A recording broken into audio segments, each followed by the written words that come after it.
오늘 은혜 받으실 하나님 말씀은 누가복음 15장 11절로 32절 말씀이 되겠습니다. 누가복음 15장 11절에서 30절 말씀을 다 함께 봉독하시겠습니다. 또 이르시되 어떤 사람에게 두 아들이 있는데 그 둘째가 아버지에게 말하되 아버지여 재산 중에서 내게 돌아올 분깃을 내게 주소서 하는지라. 아버지가 그 살림을 각각 나누어 주었더니 그 며칠이 안 되어 둘째 아들이 재물을 다 모아가지고 먼 나라에 가 거기서 허랑방탕하여 그 재산을 낭비하더니 다 없앤 후 그 나라에 크게 흉년이 들어 그가 비로소 궁핍한지라. 가서 그 나라 백성 중 한 사람에게 붙여 사니 그가 그를 들로 보내어 돼지를 치게 하였는데 그가 돼지 먹는 쥐염 열매로 배를 채우자 하되 주는 자가 없는지라. 이에 스스로 돌이켜 이르되 내 아버지에게는 양식이 풍족한 품꾼이 얼마나 많은가. 나는 여기서 추려 죽는구나. 내가 일어나 아버지께 가서 이르기를 아버지, 내가 하늘과 아버지께 죄를 지었사오니 지금부터는 아버지의 아들이라 일컬음을 감당하지 못하겠나이다. 나를 품꾼의 하나로 보소서 하리라 하고 이에 일어나서 아버지께로 돌아가니라. 아직도 거리가 먼데 아버지가 그를 보고 측은히 여기어 달려가 목을 안고 입을 맞추니 아들이 이르되 아버지, 내가 하늘과 아버지께 죄를 지었사오니 지금부터는 아버지의 아들이라 일컬음을 감당하지 못하겠나이다 하나 아버지는 종들에게 이르되 제일 좋은 옷을 내어다가 입히고 손에 가락지를 끼우고 발에 신을 신기라. 그리고 살찐 송아지를 끌어다가 잡으라. 우리가 먹고 즐기자. 이 내 아들은 죽었다가 다시 살아났으며 내가 잃었다가 다시 얻었노라 하니 그들이 즐거워하더라. 맏아들은 밭에 있다가 돌아와 집에 가까이 왔을 때에 풍악과 춤추는 소리를 듣고 한 종을 불러 이 무슨 일인가 물은데 대답하되 당신의 동생이 돌아왔음에 당신의 아버지가 건강한 그를 다시 맞아들이게 됨으로 인하여 살찐 송아지를 잡았나이다 하니 그가 노하여 들어가고자 하지 아니하거늘 아버지가 나와서 권한대 아버지께 대합하여 이르되 내가 여러 해 아버지를 섬겨 명을 어김이 없거늘 내게는 염소 새끼라도 주어 나와 내 벗으로 즐게 하신 일이 없더니 아버지의 살림을 장녀들과 함께 삼켜버린 이 아들이 돌아오매 이를 위하여 살찐 송아지를 잡으셨나이다. 아버지가 이르되 예, 너는 항상 나와 함께 있으니 내 것이 다 내 것이로되 이 내 동생은 죽었다가 살아났으며 내가 잃었다가 얻었기로 우리가 즐거워하고 기뻐하는 것이 마땅하다 하니라. 아멘. 할렐루야. 신앙 고백을 한번 할까요? 예수님은 나의 빛이 되십니다. 내 마음에 소망이 충만한 것은 예수님이 함께 계시기 때문입니다.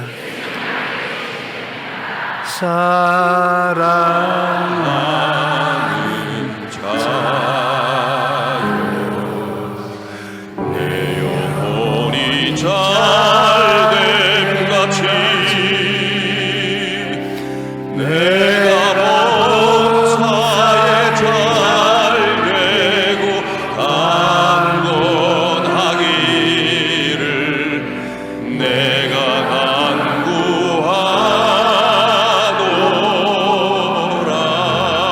간구하노라. 율법과 은혜라는 제목으로 말씀을 나누겠습니다. 우리는 우리 자신을 바라볼 때 대단한 관용과 은혜의 눈으로 바라봅니다. 그러나 이웃을 바라볼 때는 무서운 비평과 율법의 판단으로 정죄를 합니다. 50보 100보라는 말이 있습니다. 전쟁터에 나가서 싸우다가 적군에게 쫓겨서 도망을 쳤습니다. 발이 빠른 사람은 100보로 도망을 쳤고 발이 느린 사람은 50보 도망을 치는데 적이 침공하기를 중지하자 50보 도망친 사람이 100보 도망친 사람 손가락 뻗어 겁쟁이들 봐라. 100부나 도망을 쳤다고. 자기는 빨리 달리지 못해서 50%를 달렸지, 빨리 달릴 수 있었으면 100보 이상으로 도망을 쳤을 것입니다. 정도의 차이는 있지만 50보 달하는 놈이나 100보 달하는 놈이나 같아요. 우리 인생도 마찬가지입니다. 정도의 차이는 있으나 하나님 앞에서 다 죄인입니다. 돌멩이를 물에 던져보십시오. 적은 돌멩이도 물에 깔아앉고 큰 돌멩이도 물에 깔아앉습니다. 무엇이 다릅니까? 적은 돌멩이는 퐁당 하면서 깔아앉고 큰 돌멩이는 붕덩 하면서 깔아앉고, 소리만 달랐지 깔기는 똑같이 깔아앉는 것입니다. 신학자 어거스틴은 말하기를 이 세상에 두 종류의 죄인이 있는데, 한 종류는 자기가 죄인인 줄 모르고 사는 사람이고, 다른 한 종류는 자기가 죄인인 줄 알고 사는 죄인입니다. 자기가 죄인인지 아닌지를 모르는 사람은 모르는 대로 죄를 지었고, 아는 사람은 알고 죄를 지은 것입니다. 로마서 3장 23절에 보면 모든 사람이 죄를 범하였음에 하나님의 영광에 이르지 못한다. 큰 죄, 작은 죄, 나쁜 죄, 덜 나쁜 죄, 사람 분별하지만 하나님 앞에는 모든 사람이 다 죄를 지었으며 하나님의 영광에 이르지 못하더니라고 말씀하시는 것입니다. 그러므로 우리는 하나님 앞에서 모든 사람이 다 죄인인 것을 깨달아 알아야 되는 것입니다. 오늘 이야기를 보면은 한 사람이 두 아들을 키웠는데 큰 농장을 경영하는 분인가 봅니다. 그런데 둘째 놈이 아버지에게 와서, 아버지, 기왕 나이를 많이 잡수시면 재산을 우리에게 나누어 줄 것이니까 미리 나누어 주십시오. 나의 분깃을 내게 주십시오. 아버지께 강요를 하는데 아버지가 견딜 수가 없습니다. 밤낮으로 부르짖고 간청하고 울고 불고 하기 때문에 어찌할 도리가 없었습니다. 왜냐하면 이 둘째가 세상을 바라보니까 세상의 마귀가 그 마음을 점령해서 끌어당겼습니다. 그러므로 집에 있지 않고 세상으로 나가기를 원하는 것입니다. 마귀가 바라봄의 법칙을 사용하게 한 것인데, 여러분 무엇인지 바라보면 끌려갑니다. 아담과 하와가 에덴 동산에 그리울 것이 하나도 없는 곳에 사는데도 불구하고 마귀가 와서 아담과 하와에게 선악과를 바라보라 했습니다. 저 선악과를 바라보라. 하나님이 선악과를 먹으면 반드시 죽는다고 했는데도 불구하고 바라보라고. 자꾸 바라보니까 선악과에 끌려가서 결국 선악과를 먹고 하나님을 반역하고 타락하고 마는 것입니다. 아브라함도 보면은 하나님께서 아브라함에게 자식을 주실 때 별들을 바라보고 내 자손이 저와 같이 많을 줄로 알으라고 말씀했습니다. 아브라함은 밤마다 나가서 하늘의 별들을 바라보았습니다. 그래서 내 자손들이 저 별들처럼 많을 것이라고 생각했는데 그대로 된 것입니다. 땅을 줄 때도 동서남북을 바라보라. 내 눈에 보이는 그 땅을 너와 내 자손에게 주리니 영원하리라고 하셨습니다. 롯이 왜 소돔과 고모라 땅으로 내려갔습니까? 요단 저 건너편에 있는 아름다운 인간이 만든 도시인 소돔과 고모라를 늘 바라보았습니다. 끌려갔습니다. 바라봄이 엄청난 인력을 가지고 사람을 끄는 것입니다. 요사이는 바라볼 때가 많습니다. 텔레비도 채널이 많고 바라볼 것이 많고 환경에도 바라볼 것이 많기 때문에 사람들의 마음이 굉장히 어지러워지는 것은 양사방의 세속이 사람의 마음을 끌어당깁니다. 그러므로 어찌할 바를 모르고 있는 것입니다. 누가복음 15장 11절로 12절에 보면 또 이르시되 어떤 사람에게 두 아들이 있는데 그 둘째가 아버지에게 말하되 아버지의 재산 중에서 내게 돌아올 분깃을 내게 주소서 하는지라 아버지가 그 살림을 각각 나누어 주었더니, 안 나누어 줄 도리가 없어요. 재산은 자손들이 마땅히 자기들에게 올 것이라고 생각을 하기 때문인 것입니다. 아버지가 세상을 떼고 난 다음에 아버지의 시신 앞에 형제들이 모여서 애곡하는 것 같이 있더니 아버지의 비서가 와서 아버지 재산을 다 남기고 가는 것이 아버지 금고 속에 있다고 그러니까 형제들이 다 뛰어들어와서 금고를 서로 차지하려고 싸우고 그 다음에 금고에서 돈을 끄집어내서 서로 나누고 난 다음에는 그 빈소에 가보니까 아버지 사진만 남아있지 자식은 한 놈도 없더라는 이야기를 읽어보고 뭘 그런 것이 있겠나 과장했지. 서양 사람들은 그럴지 몰라도 동양 사람, 우리 한국은 그런 사람이 없다고 그렇게 내가 생각했는데 요사이 신문 보니까 진짜로 아버지 재산만 있으면 들고 나가버렸지 아버지 시신도 안 돌보는 자식들이 많이 있는 것을 보게 되는 것입니다. 재산이란 분쟁의 원인이 될 때가 많습니다. 그런데 이 둘째 아들은 아버지의 재산을 모아가지고서 먼 나라로 갔었습니다. 아버지 가까이 있으면 또 아버지가 잔소리할까 싶어서 먼 나라로 떠나가 버렸었습니다. 그리고 그 마음속에 꿈이 없기 때문에 방탕한 것입니다. 사람이 마음속에 꿈이 없으면 망한다는 이유가 거기 있는 것입니다. 목표가 있고 꿈이 있으면 그것을 향해서 걸어가는데 목표도 꿈도 없으면 방탕하여 타락한 생활을 하게 되는 것입니다. 방종과 타락한 생활이 있으면 반드시 기근이 다가오는 것입니다. 모으는 재산 없고 먹는 재산만 있으면 재산이 오래 남아가지 않지 않습니까? 저희 할아버지는 고아로 자라서 평생에 일을 열심히 하셔가지고서 우리가 태어났을 때는 1년에 1,000석을 했다고 말했습니다. 쌀 1,000가마니를 수입을 올릴 수 있었습니다. 그런데 우리 할아버지는 고아로 자랐기 때문에 엄청나게 전략을 했습니다. 우리 할머니에게 옷 한 벌도 안 해줄 정도로 고생할 수 있어서 할머니가 늘 눈물을 흘리면서 너 할아버지가 내가 시집 오고 난 다음 1년에 옷 한 벌도 안 해주는 살림을 살라고 그랬다고. 그런데 우리 할아버지가 굉장히 깍쟁이였어요. 할아버지에게 명절에 가서 아무리 절을 해도 한 푼도 안 줍니다. 그러나 그렇게 절약했기 때문에 천석을 해서 우리 큰아버지, 우리 아버지, 작은아버지 잘 살 수 있도록 뒤를 돌봐 주셨습니다. 그러나 우리 아버지, 큰아버지, 작은아버지가 할아버지 재산을 유지하지 못하고 다 잡숴버리고 말았었습니다. 그런데 반드시 재산이 있으면 다 그것을 먹어버리고 기근이 다가온 것입니다.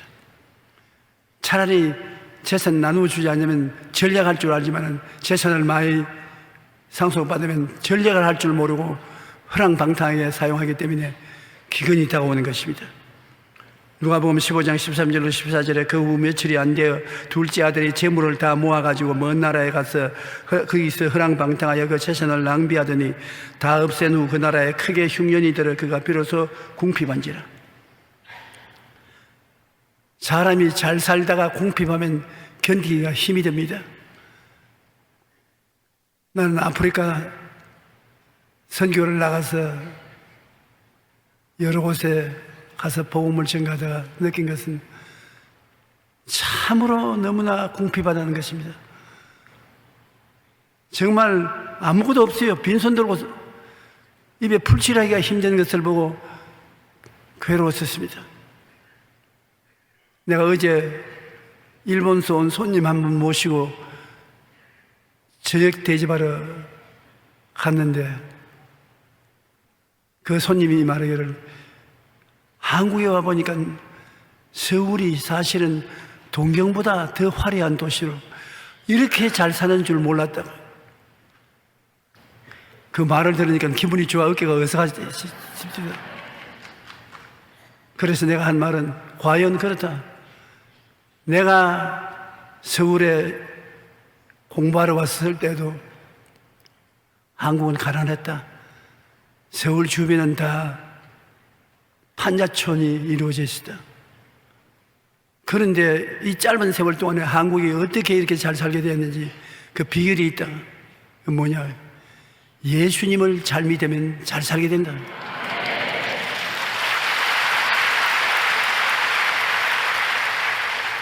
지도를 펼쳐보아라. 세계 어느 나라든지 잘 사는 나라는 다 예수 믿는 나라다. 그 이외에는 잘 살려고 애를 쓰는 가정에 있지 예수 믿는 나라처럼 잘 살지 못한다. 주님께서 문을 열어놓으면 닫을 자가 없고 닫으면 열 자가 없는데 주님께서 우리 한국에 문을 열어놓은 것은 내가 목사가 되어서 처음 복음을 전해 나왔을 때 한국의 기독교인이 100만 명도 안 됐다. 그래서 우리 목사들이 모여서 10년 이내에 한국에 100만 명 성도가 되도록 함께 이 노력을 하자고 했는데 100만 명이 아니라 1000만 명이 되어버리고 말았다.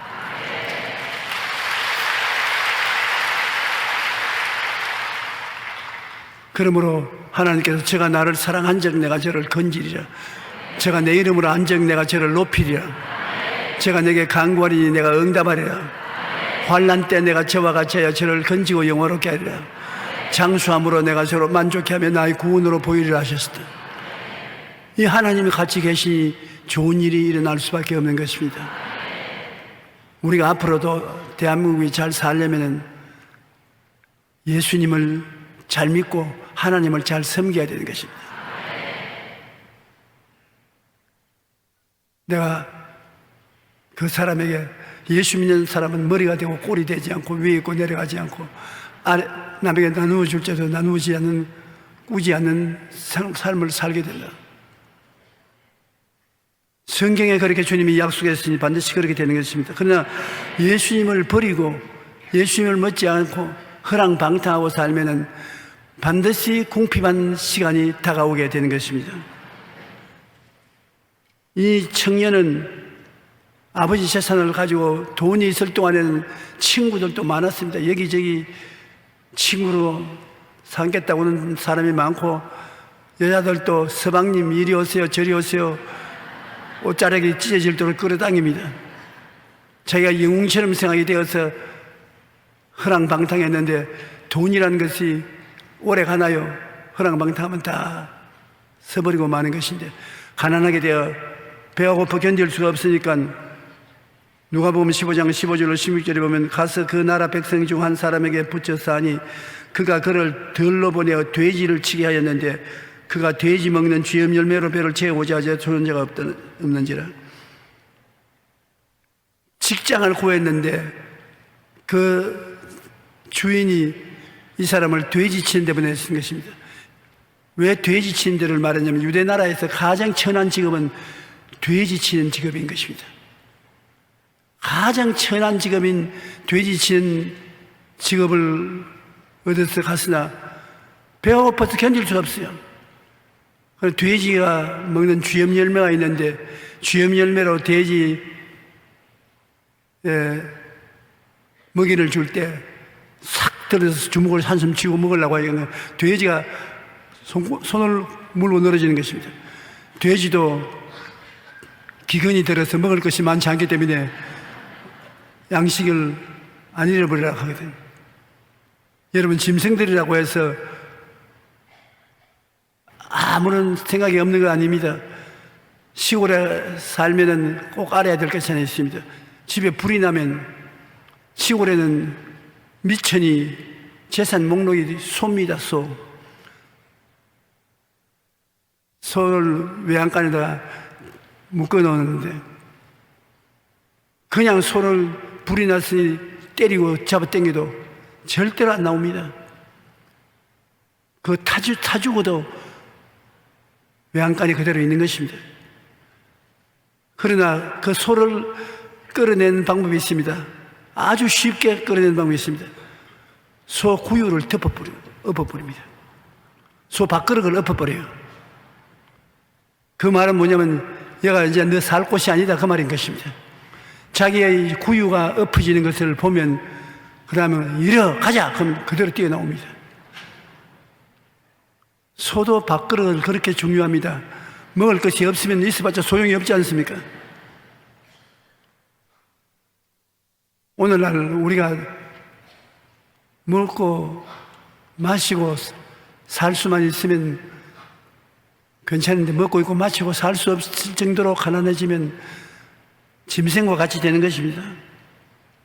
극단적인 궁핍과 멸시가 천대가 마음에 깨달음을 주는 것입니다. 마음에 깨닫지 못하고 세상에 꽉 들어차서 자기가 잘난 줄 알고 고집을 부리는 사람은 시험과 환난에 다가와서 입에 불칠할 것도 없고 많이 고통스러우면 깨달음을 주는 것입니다. 극한 고난을 만날 때 깨달음이 오고 깨달음이 오면 하나님을 찾게 되는 것입니다. 배부르고 평안하면은 하나님을 찾지 않아요. 나는 아무것도 할 수 없구나. 배가 고파 죽겠다. 직장도 없고 도움도 받을 수 없으니 어떻게 할까? 쉽게 마음문을 열고 하나님께 찾아가서 살려달라고 부르짖는 것입니다. 예수님이 제 아들과 함께 배를 타고 갈릴리 호수를 지나갈 때 고요하고 잔잔하니까 예수님과 대화하지 않고 자기들끼리 모여서 세상 이야기에 재미가 붙어서 정신을 차리지 못했는데 파도가 치고 바람이 불고 배에 물이 가득하니까 제일 먼저 찾은 것이 예수님인 것입니다. 주여 주여 우리가 죽게 된 것을 내버려 두고 안 돌보십니까? 예수님을 잠에서 깨워 일으킨 것입니다. 우리 예수 믿는 사람들도 좋고 평안하면은 교회 출석을 등한히 하고 기도를 등한히 하고 하나님을 찾는 것을 등한히 하는 것입니다. 그러나 어려움이 다가오면 곧장 주님을 찾고 주님께 부르짖게 되는 것입니다. 우리가 평안할 때 대부분 예수님 곁에 계시도 대화를 하지 않는 것이 문제인 것입니다. 제가 한 경험을 했는데 어떤 성도가 저기 와서 자기 남편이 암에 걸려서 죽게 되어 있는데 제발 와서 전도 좀 해줘서 기도 좀 해달라고 그랬습니다. 그래서 대학병원에 가니까 입원해 있어요. 제가 예수 믿는 목사로서 왔습니다. 예수 그리스도를 믿고 구원을 받고 병고침을 받을 수 있으니 주님을 믿으십시다 하니까 내 옆에 서 있는 자기 부인을 보고 탁 눈을 꼴리시더니 내가 언제 목사 데리러 가냐? 목사 데리러 오라고 한 적이 없는데 왜 이렇게 나를 보더니만 잘못 왔습니다. 믿을 만한 사람 곁에 가서 믿으라 그러지 나는 안 믿습니다. 그럼 내가 그러지 말고 마음문을 열고 믿으십시오. 나는요 육군사관학교 정식 졸업생으로서 군인입니다. 육군 대위입니다. 군인 정신을 가지고 예수 안 믿고 당당하게 죽음을 맞이하겠습니다. 그래서 그게 군인 정신이 아닙니다. 당신이 지금 죽으면 지옥으로 떨어집니다. 지옥불에 들어가지 않고 천국으로 가기 위해서 마음을 깨트리는 그것이 진짜 군인 정신이지 뭘 예수 안 믿는 것이 군인 정신입니까? 당신은 이대로 있으면 죽어요. 그리고 지옥 가요. 죽어도 좋고 지옥 가도 좋습니다. 나는 군인으로 살다가 군인으로 죽겠습니다. 군인 정신을 단단히 훈련받은 것은 사실이겠지만은 절대로 마음문을 열어놓지 않는 것입니다. 그때 내가 깨달은 것은 나 같은 사람이 예수를 믿게 된 것은 큰 은혜구나. 하나님 은혜가 와야 회개도 하고 하나님을 믿지 하나님 은혜가 안 오면 군인 정신을 가지고 안 믿으려고 할 테니 구원을 받지 못할 것이라. 여러분, 우리가 고난을 당해도 마음에 깨어지는 사람이 있고 안 깨어지는 사람이 있는데, 이 사람은 암이 걸려 곧 죽어가면서도 안 깨어집니다. 아무리 고통이 다가와도 하나님의 은혜가 임하여야 깨어지는 것입니다. 여러분, 오늘 이 시간에 교회에 와서 앉아 계신 것은 여러분 힘으로 그런 것이 아니라 친구가 끌고 왔던, 형제를 따라왔던, 교회에 와서 예수님의 말씀에 귀를 기울일 수 있는 것은 하나님의 은혜가 여러분을 끌어주기 때문에 그런 것입니다. 내 힘으로 안 되는 것입니다. 힘으로도 능으로도 안 돼요. 그러므로 정말 감사한 일이 아닐 수 없습니다. 이 탕자는 그 마음속에 깨어졌습니다. 아버지를 멀리 떠나 먼 나라에 가 있었으나 배가 고프고 고통스러우니까 그 마음속에 변화가 다가왔습니다. 우리 아버지 집에는 품꾼들이 많은데 품꾼들도 아버지가 음식을 충분히 주고 잘 먹고 잘 입고 잘 살면서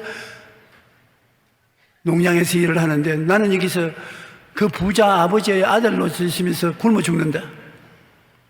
이럴 것이 아니라 회개하고 아버지께로 돌아가자. 여러분, 예수님께서 이 이야기를 한 이유는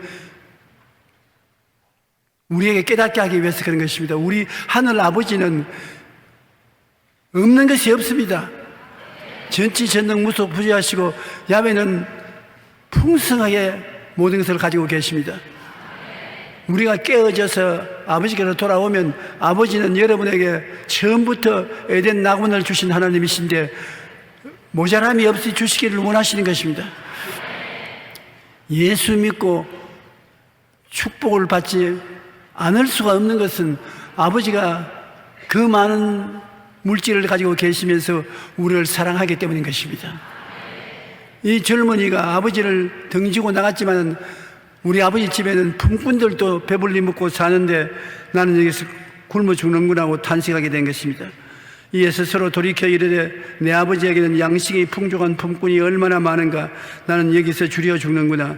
내가 일어나 아버지께 가서 이르기를 아버지, 내가 하늘과 아버지께 죄를 지었사오니 지금부터 아버지의 아들이라 일컬음을 감당치 못하겠나이다. 나를 품꾼의 하나로 부수서 하리라. 마음속에 리허설을 합니다. 아버지께서 아무 말도 못하면 안 되기 때문에 회개를 하기로 작정을 하고 연습을 해서 아버지에게 유창하게 회개를 하려고 작정을 먹었습니다.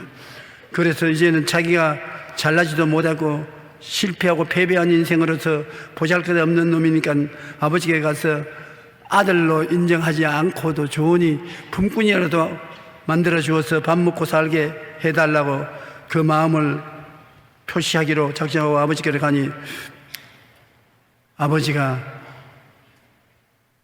이 아들이 오기 전에 이 아들을 위해서 기도하고 돌아오기를 기다리는 것입니다. 우리 하나님께서 여러분, 우리 탕자들이 돌아오기를 손꼽아 기다리고 계신 것입니다. 우리가 하나님을 사랑한 것이 아니라 하나님이 우리를 사랑했고, 우리가 하나님을 찾은 것이 아니라 하나님이 우리를 찾은 것입니다. 우리가 생각을 잘못하면 안 되는 것입니다. 우리는 하나님을 찾지 못했는데 하나님이 우리를 찾아주셨고, 우리는 하나님을 믿지 못했는데 하나님이 믿을 수 있도록 은혜를 주셔서 우리가 하나님의 백성이 된 것입니다. 우리는 이 세상에서 죽어가면서도 회개치 않은 사람처럼 완악한 사람이었으나 하나님께서 성령으로 안 믿는 사람인 우리들의 마음속에도 깨어질 마음을 주셨기 때문에 우리 하나님의 말씀을 듣고 하나님의 은혜를 받게 된 것입니다. 우리 하나님 아버지는 여러분, 용서와 사랑이 그 근본인 것입니다.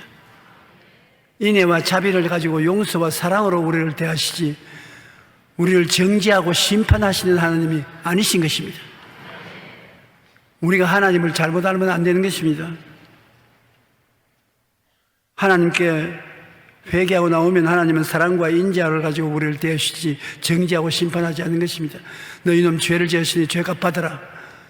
그렇게 냉정하게 대하지 않으신 것입니다. 이 탕자 비유에 보면은 자세히 들어보세요. 이에 일어나서 아버지께로 돌아가니라. 아직도 거리가 먼데 아버지가 그를 보고 측은히 여겨 달려가 목을 안고 입을 맞추니 아들이 이르되 아버지 내가 하늘과 아버지께 죄를 지었사오니 지금부터 아버지라 아들이라 일컬음을 감당치 못하겠나이다. 그런 회개를 하기 전에 아버지가 미리 와서 목을 끌어안고 입을 먼저 맞추었습니다.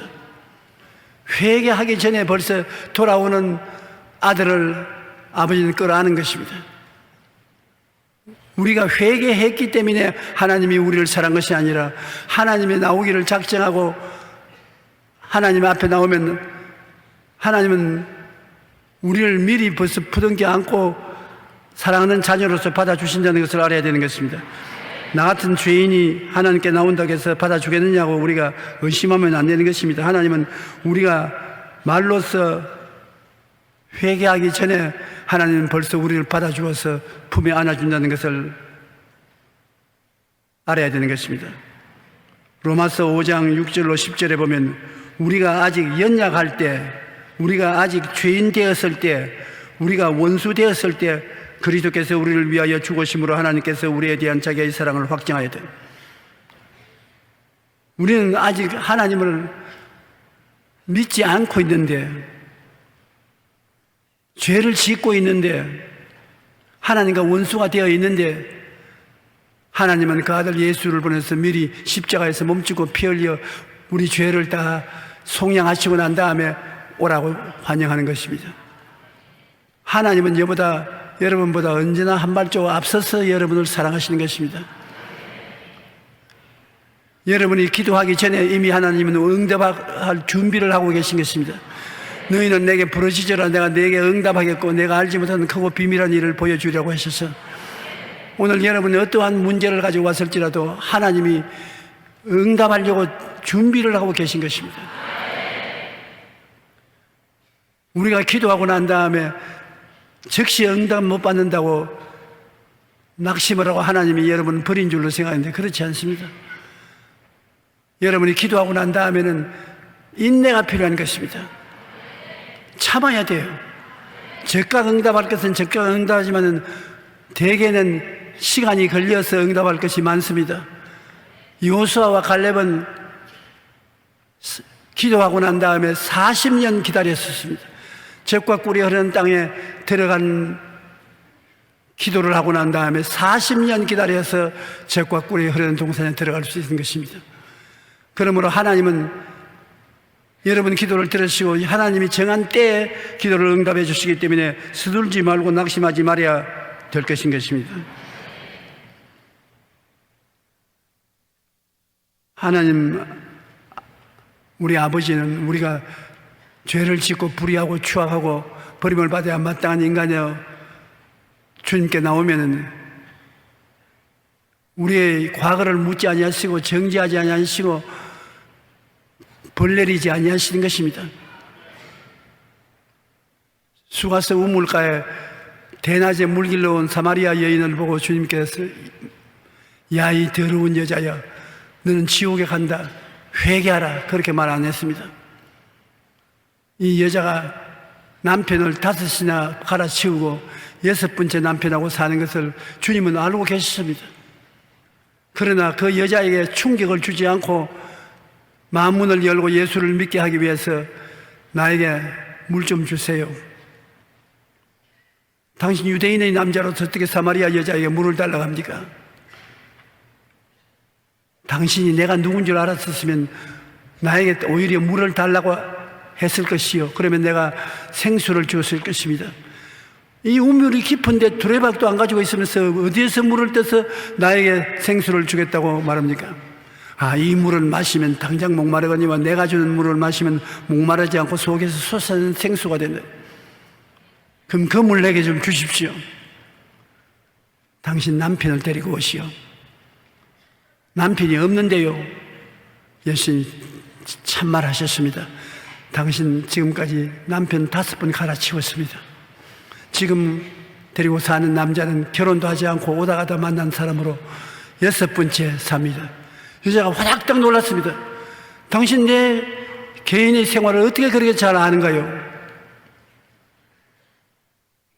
주님께서 바로 이 죄인인 당신인 지옥 간다고 말할 수 있는데도 불구하고 그 마음에 충격을 받고 괴로워하지 않도록 하기 위해서 잘 다스려서 마음 문을 열게 만드는 것입니다.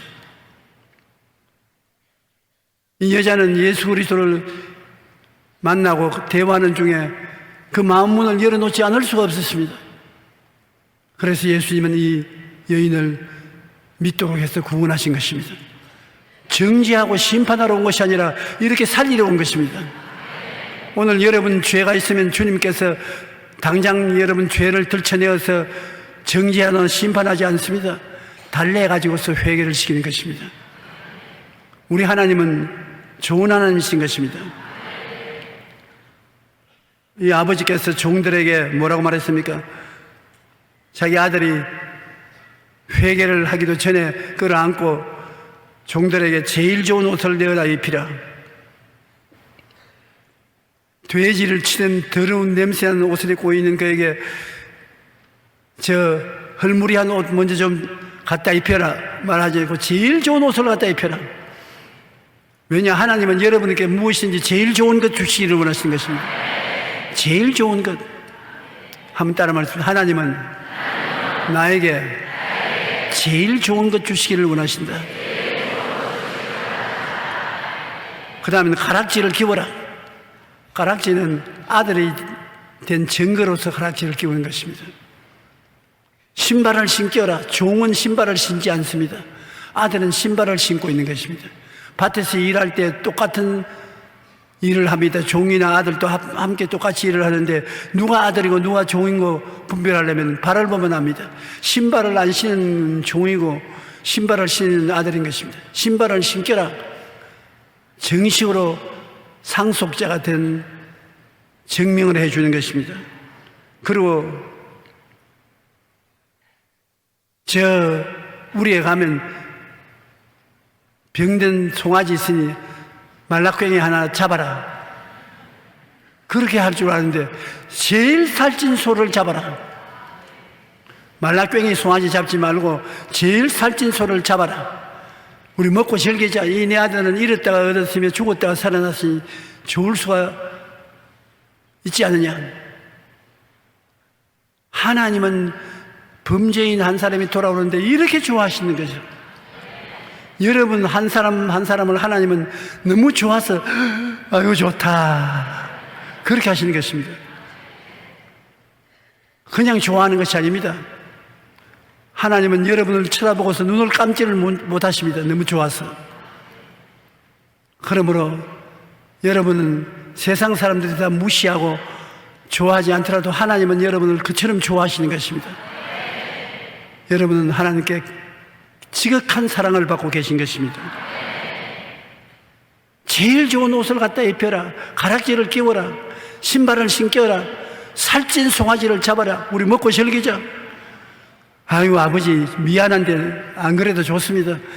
미안할 것이 무엇이냐. 내가 너를 너무나 사랑한다. 오늘 여러분 하늘나라에 들어왔으니 여러분이 마음에 하나님이 얼마나 여러분을 사랑한다는 것을 알아야 기도를 할 때 거지같이 기도하지 않고 담대하게 기도해야 되는 것입니다.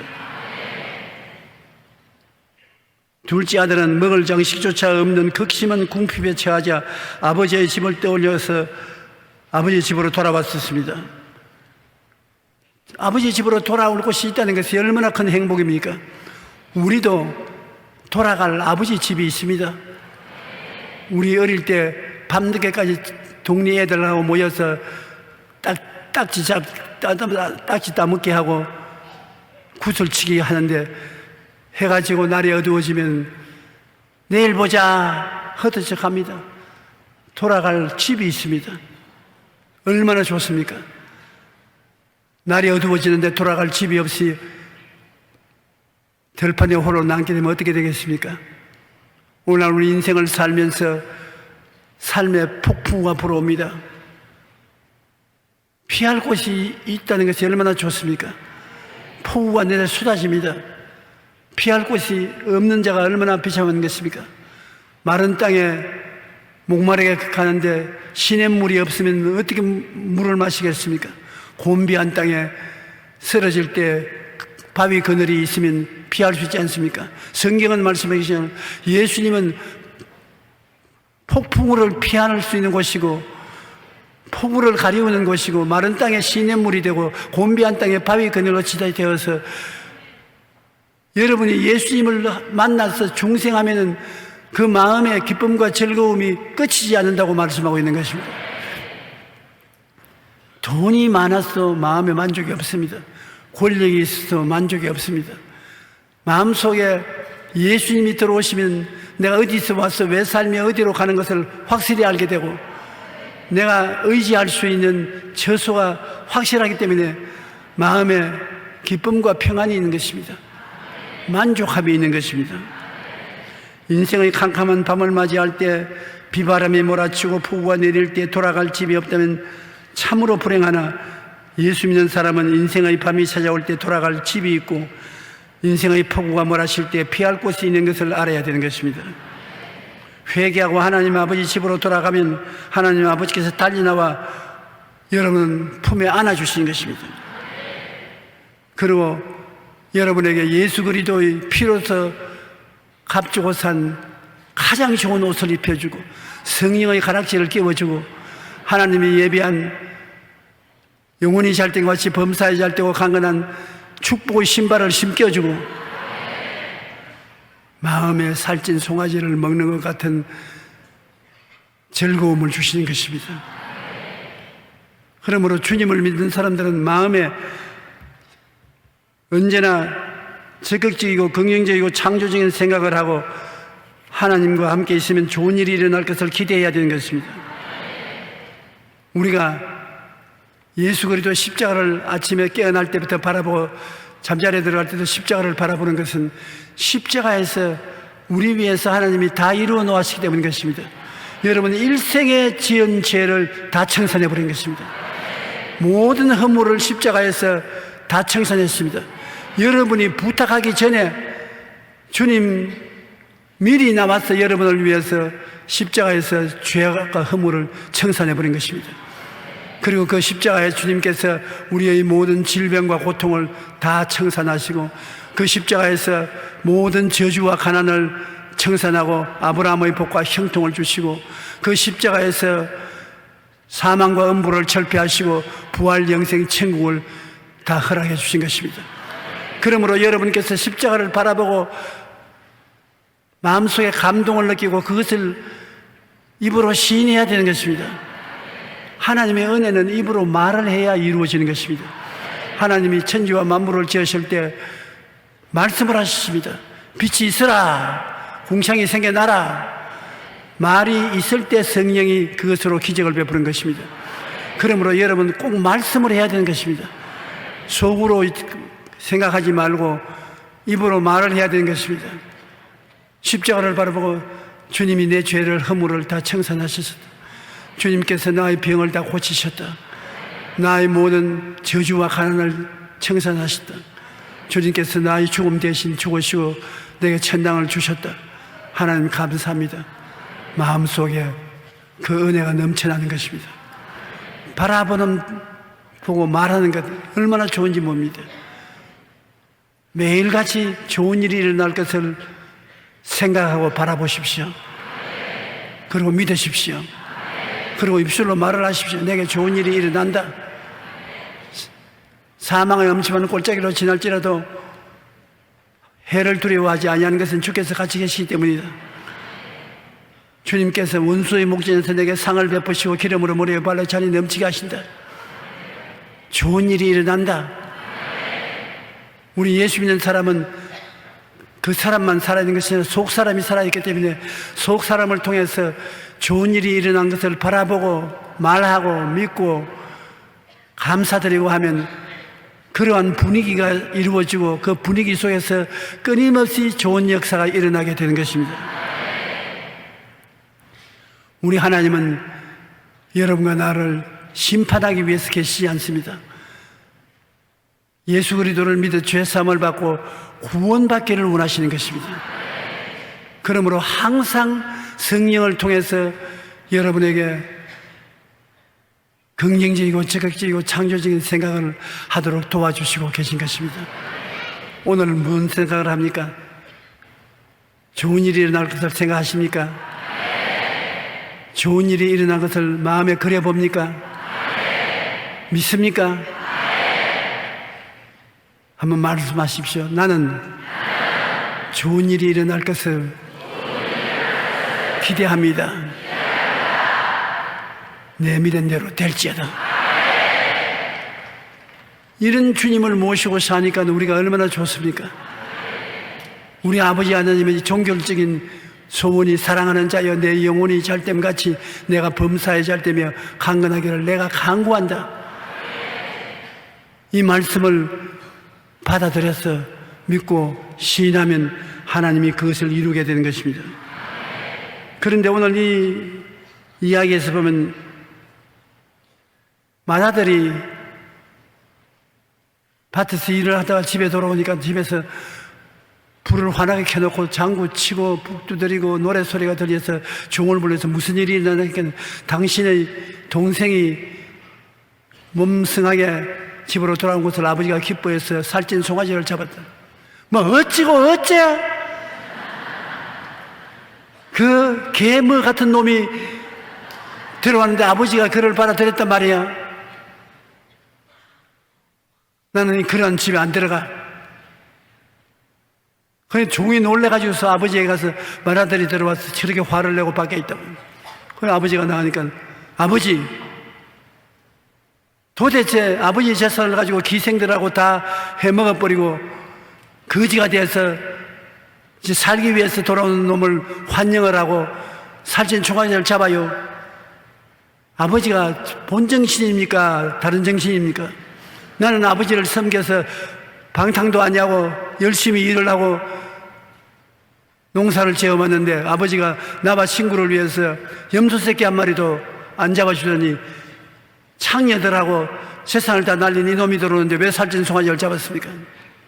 아버지가 얘야 너에게도 내가 재산 상속을 해주었지 않느냐? 내가 있는 것도 내가 세상 뜰 때는 너에게 다 주고 떠날 것이었느냐? 너는 나를 잘 따르고 순종하고 착한 삶을 살았기 때문에 내 남은데 내가 가진 것 내가 너에게 다 주고 갈 테이다. 그러나 너희 동생은 완전히 거지가 되어서 그래도 회개하고 돌아오는 것이 이쁘지 않냐? 내가 죽은 자를 얻었고 이런 자를 자신이 기뻐하는 것이 마땅하지 않냐? 화내지 마라. 난 못해요. 저런 나쁜 놈의 죄인을 어떻게 받아들입니까? 저는 쫓겨나야 마땅한 것입니다. 아버지는 그러지 마라. 용서해주고 사랑해줘야지. 죄 없는 사람이 어디 있느냐? 나는 안 들어갑니다. 아버지 혼자 들어가십시오.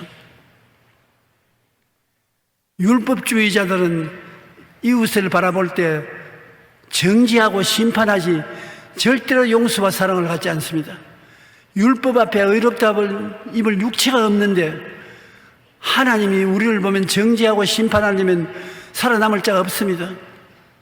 가늠하다가 현장에 잡힌 여인이 율법주의자 앞에 끌려와서 예수님 발 앞에 내던졌을 때 그 여자는 자기가 죽었다고 생각했습니다. 모세의 율법에 가늠한 자는 돌로 쳐 죽이라. 그 사람들이 손에 돌을 들고서 예수님 앞에서 이 여자가 가늠하다가 현장에서 우리에게 잡혔는데 모세의 율법에는 이런 여자는 돌로 쳐 죽이라 했는데 당신은 어떻게 하겠습니까? 엄청난 압박입니다. 그때 예수님께서 아버지 하나님의 마음을 털어놓아 말해 주셨습니다. 한 사람 한 사람 쳐다보시고 당신들 중에 죄가 없는 사람 먼저 돌로 치시오. 죄가 없는 자가 돌로 쳐라. 안 치라는 말 안 한다. 이 여자는 죄인이다. 돌로 맞아 죽어야 마땅한데 심판은 죄가 없는 사람이 심판할 수 있지 죄가 있는 사람이 심판 못한다. 여러분 중에 죄가 없는 사람이 돌로 쳐라. 그리고 예수님이 고개를 숙여서 그들의 죄를 손가락으로 기록하기 시작했습니다. 예수님 어깨너머로 보니 자기들 죄가 낱낱이 드러나니까 돌을 버리고 다 달아났습니다. 예수님은 하나님의 뜻을 그 딸에게 보여주시는데 여자의 고개를 들어 너를 정죄하는 자가 있느냐? 없나이다. 뭐라고 했습니까? 나도 너를 정죄하지 아니한다. 하나님이 우리 죄를 정죄하지 않습니다. 집에 돌아가서 다시 죄 짓지 말라. 내 청춘이 말리갈 때였으니 집에 가서 죄를 안 짓도록 노력하고 살아라는 것입니다. 하나님은 오늘날 우리에게 그 아들을 보내신 것은 우리를 정죄하고 심판하기 위해서 보낸 것이 아니라 용서받고 구원받기 위해서 보내신 것입니다. 오늘 이 자리에 계신 하나님은 여러분의 죄를 덜추어내어서 여러분을 수치롭게 만들려고 하는 것이 아니라 죄악을 사랑으로 덮고 용서하고 여러분을 정죄하지 아니하고 사랑으로서 품에 품기를 원하시는 것입니다. 그런데 우리는 너무나 쉽게 이웃을 정죄하고 벗기고 심판하기를 원하는 것입니다. 하나님은 우리가 남을 심판하고 나면 우리 자신을 심판할 조건이 되는 것입니다. 아버지께서는 이 탕자가 돌아오매 주님께서 정죄하지 아니하시고 심판하지 아니하시고 용서와 사랑을 베풀어서 영접하고 사랑을 해주니 율법주의자인 그 형은 견딜 수가 없어서 그 집에 들어오지 않겠다고 하는 것입니다. 여러분, 나중에 천당에 누가 갑니까? 천당에는 죄인들이 들어가는 것이고 자기를 의롭다 하는 사람은 들어오라 해도 안 들어오고 자기 스스로가 천당에서 멀리 떨어져 나가는 것입니다. 여기 아버지가 한 말을 들어보십시오. 아버지가 이르되 예 너는 항상 나와 함께 있으니 내 것이 다 내 것이다. 그러나 이내 동생은 죽었다가 살아났으며 내가 잃었다가 얻었기로 우리가 즐거워하고 기뻐하는 것이 마땅하니라. 주님께서 이 말씀을 하시고 그 다음에 뭐라고 말씀하시면 누가복음 6장 37절에 비판하지 말라 그리하면 너희가 비판을 받지 아니할 것이요 정죄하지 말라 그리하면 너희가 정죄를 받지 아니할 것이요 용서하라 그리하면 너희가 용서를 받을 것이라. 어찌하여 형제의 눈 속에 있는 티는 보고 내 눈 속에 있는 들보는 깨닫지 못하느냐. 우리가 이 세상에 살면서 마음문을 열어 제끼고 환영하는 마음을 가지고서 살면서 비판하지 말아야 되는 것입니다. 내가 남의 잘못을 비판하면 반드시 그 사람도 나를 비판하는 것입니다. 내가 정죄하면 그 사람도 돌이켜 나를 정죄하고 내가 이웃을 빨아벗기면 이웃이 나를 빨아벗기는 것입니다. 주님께서 우리에게 원하는 것은 우리가 이웃을 정죄하고 심판하지 말고 내 눈 속에 있는 티를 대들보를 뽑고 이웃 형제가 눈에 있는 티를 뽑으려고 애쓰지 말라는 것입니다.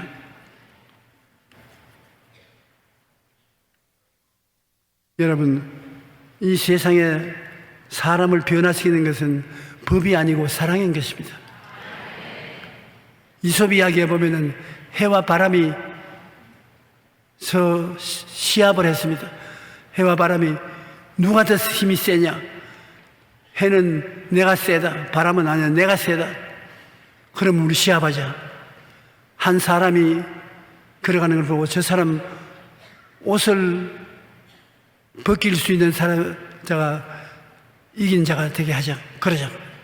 바람 보고 해가 먼저 옷을 벗기라. 바람이 휙 부니까 이 사람이 아이 망령을 했나 좋은 날씨가 왜 이렇게 추워지고 바람이 부냐.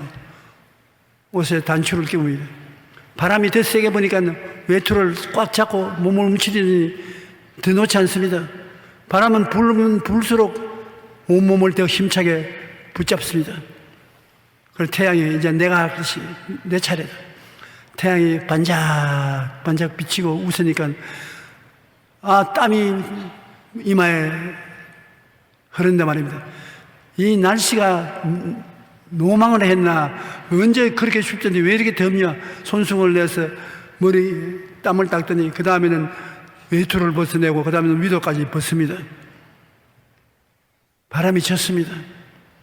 바람은 율법을 상징하고 햇빛은 사랑을 상징하는 것입니다.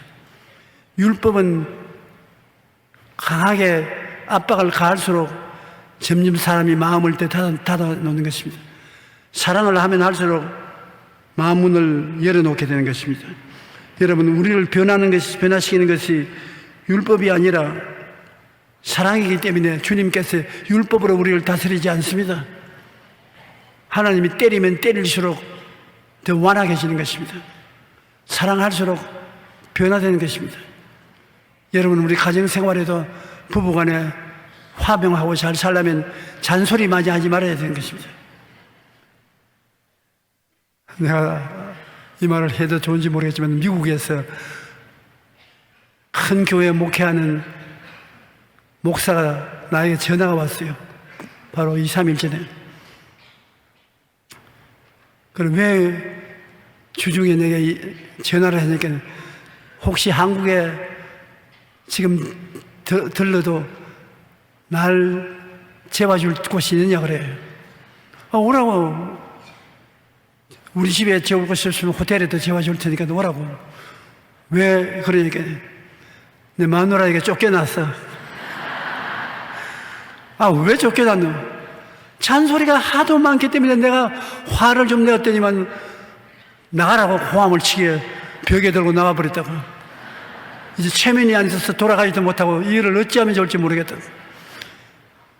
여보시오, 다음 주일 설교는 누가 하고 벽에 들고 한국까지 오겠다 그러냐.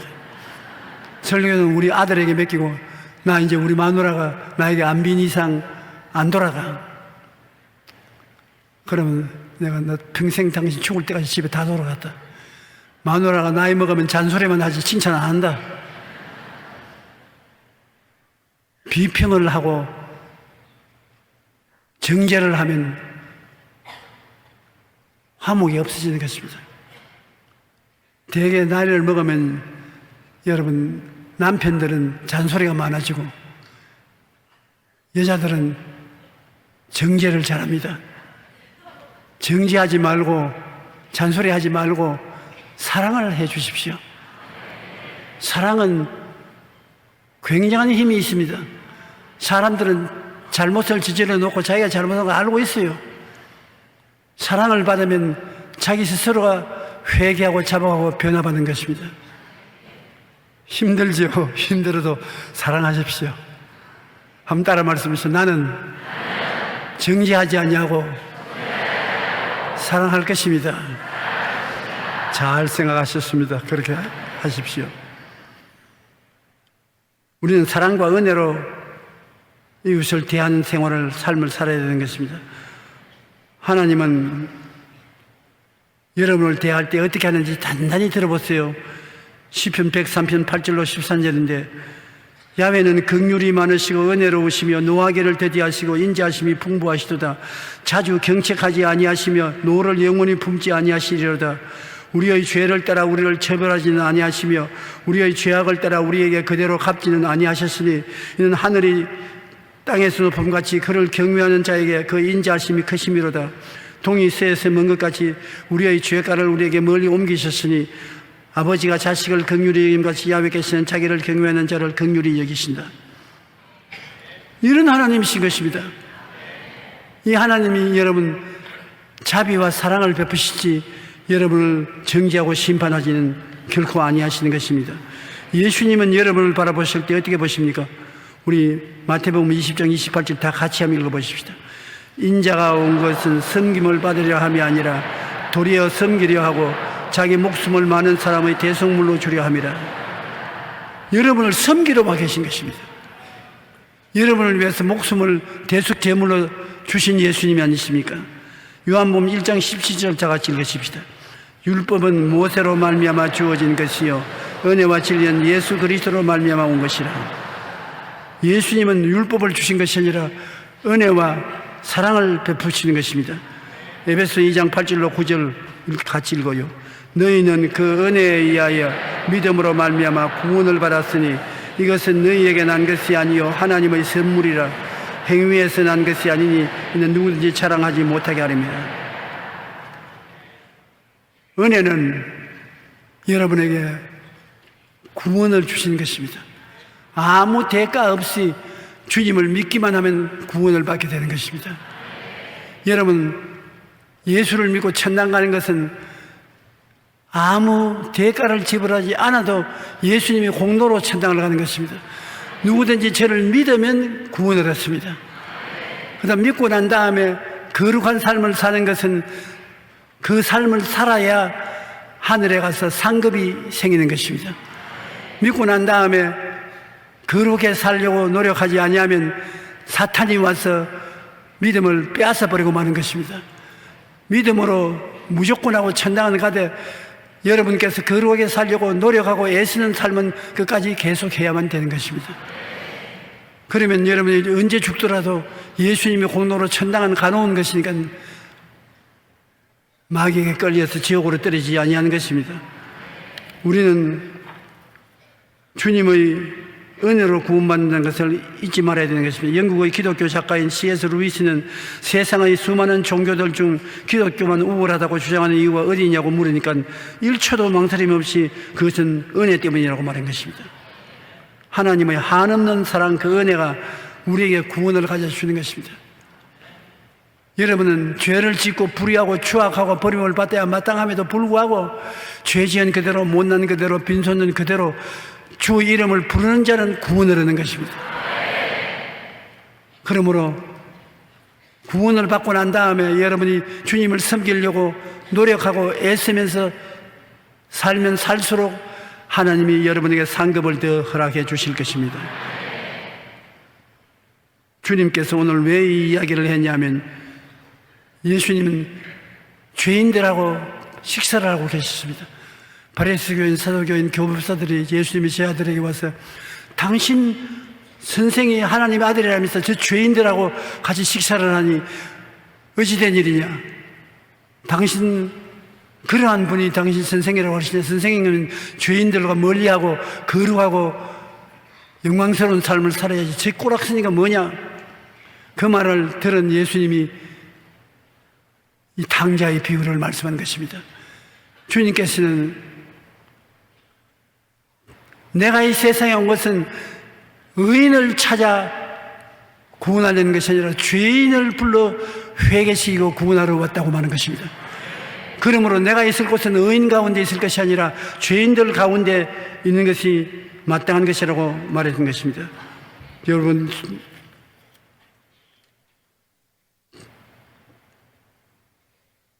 예수님께서 말씀하신 말씀에 보면은 두 사람이 기도하러 갔는데 한 사람은 바리새 교인, 사두개 교인, 교법사와 같은 율법주의자고 한 사람은 세리와 같은 죄인인데 죄인은 하나님 성전에 와서 앞자리에 못 오고 저 뒷자리에 앉아서 가슴을 치며 주님 나는 죄인입니다. 나를 불쌍히 여기소서 그렇게 기도하고 앞에 있는 율법주의자는 주님 나는 금식하고 교회 잘 출석하고 11조 틀림없이 바치고 의로운 사람입니다. 저 뒤에 있는 죄인과 같지 않습니다. 하나님 감사합니다. 그리고 두 사람이 나갔는데 누가 더 하나님 앞에 의롭다함을 입고 나갔느냐? 예수님 말씀하기를 그 죄인이 의롭다함을 입고 나갔다. 자기가 죄인이라는 것을 깨닫고 도움을 청하는 사람이 도움을 받지 자기를 의롭다고 생각하는 사람은 하나님께서 같이 하지 아니하신 것입니다. 그러므로 자기를 의롭다고 하지 말고 죄인이라는 것을 알고 주님께 오면 주님은 결코 안 버린다는 것을 말씀하신 것입니다. 여러분, 요사이 에볼라 바이러스가 아프리카에 와서 많은 사람이 죽었지 않습니까? 에볼라 바이러스는 약이 없어요. 그런데 미국인 선교사 의사가 에볼라 바이러스에 걸려서 죽어갈 때 미국으로 이송해 올 때 미국 신문들은 에볼라 바이러스에 걸린 사람 미국에 데려오지 말라고 떠들어 제끼고 야단법석을 했습니다만 미국 사람이니까 못 오라 할 수는 없어. 돌아갈 때 병원에 의사가 자진해서 이 사람을 돌봐 주었습니다. 그래서 나았어요. 그 사람들이 와서 물었습니다. 당신 이 무서운 에볼라 바이러스에 걸린 환자를 당신도 처자가 있는 사람인데 병을 고치려고 한 용기가 어디서 생기느냐. 나는 그 사람 말을 듣고 감동한 것은 나는 의사입니다. 의사는 병을 고치는 것이 의사지 병을 보고 도망치는 것은 의사가 아닙니다. 나는 이 사람이 에볼라 바이러스에 걸려온 것이 어마어마한 무서운 병인 줄 압니다만 의사는 병을 고치는 것이 의사이기 때문에 나는 지금이라도 또 이 병에 걸린 사람이 오면 그 사람 고치기 위해서 치료를 할 것입니다. 의사가 환자 보고 도망치면 의사가 아니지요. 예수님께서 하신 말씀이 바로 그 말이겠습니다. 나는 구원하는 사람이다. 구원하는 사람이 물에 빠진 사람 곁에 있어야 구원을 하지, 물에 빠진 사람 보고 도망치면 구원을 할 수 없는 것은 나는 구원자이기 때문에 죄인 가운데 내가 있어야 되므로 언제나 죄인을 구원하기 위해서 같이 지난다고 말하는 것입니다.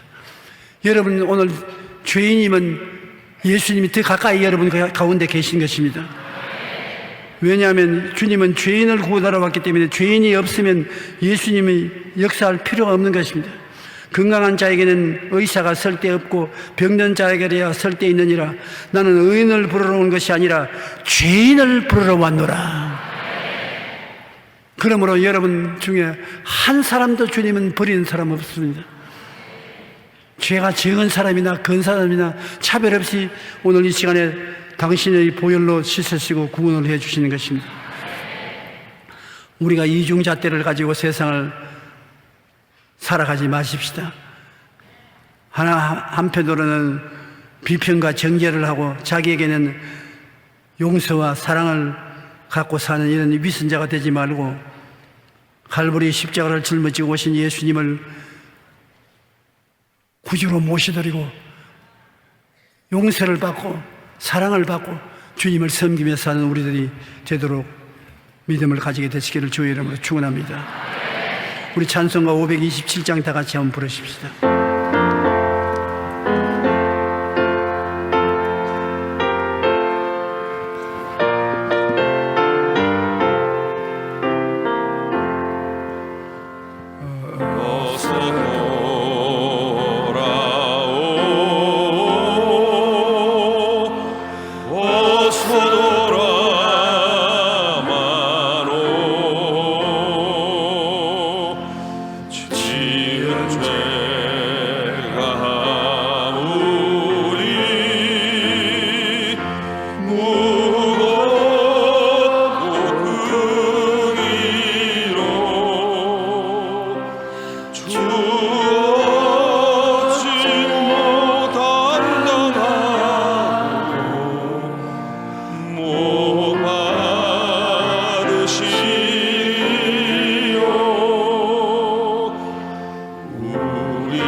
다시 돌아오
몸이 아프신 분 아픈 데 손을 얹어 주십시오. 문제에 있는 가슴에 손을 얹어 주시기 바랍니다. 사랑하시는 주님, 주님이 그렇게도 사랑하시는 자녀들이 마음과 몸에 병들어 있습니다. 주님은 이 아들, 딸들을 너무 사랑해서 눈을 뗄 수가 없다고 말씀하지 않으셨습니까? 이 아들, 딸들이 아는 것을 원치 않는 것을 알고 있사오니 주님께서 오늘 귀신을 쫓아내시고 치료를 주시옵소서. 예수 이름으로 명하노니 악한 귀신은 떠나갈지어다. 예수 이름으로 명하노라. 주님, 수고하고 무거운 짐을 주님께 내어놓습니다. 어떻게 해결할지 알지 못해서 주님을 의지하오니 주님 받아서 해결해 주시옵시고 하나님의 사랑을 나타내 보여 주시옵소서. 우리에게 들어오셔서 우리 마음을 변화시켜 주셔서 용서와 사랑을 가지고 살게 도와주시옵시고 정죄와 심판을 하며 살지 않게 하여 주시옵소서. 살아계신 그리스도 예수님께서 밤낮 우리와 같이 계시고 우리의 의뢰가 되어 주심을 감사합니다. 오늘 더욱 뜨거운 사랑으로 마음을 채워 주시옵소서. 예수 이름으로 축복하고 기도하옵나이다.